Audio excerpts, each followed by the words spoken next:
Olá pessoal, me chamo Mike Neres e vou falar do milhão digital. Então eu separei aqui um produto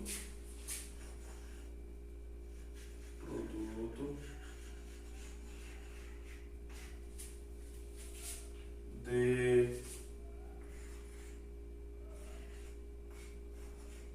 R$29,90. Um produto de R$29,90, para eu atingir 1 milhão, eu preciso vender esse produto para 34 mil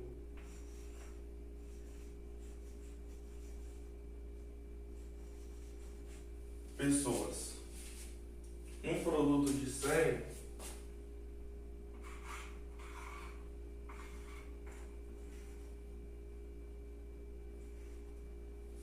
eu preciso vender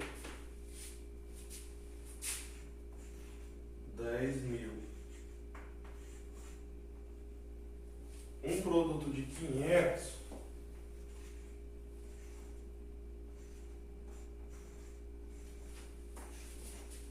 eu preciso vender para 2.000 pessoas. Um produto de 1.000,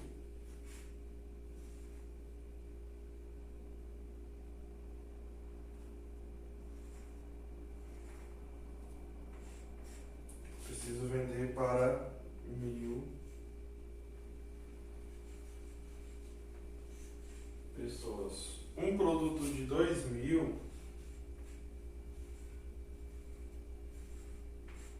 eu preciso vender para 500 pessoas. E como que eu atinjo esses valores aqui? É entrando no mercado de afiliado. É um dos primeiros passos. E nos próximos vídeos eu vou explicar melhor sobre isso. Valeu, pessoal! Bem aqui embaixo, dá um like, comente e compartilhe para mais pessoas. Valeu!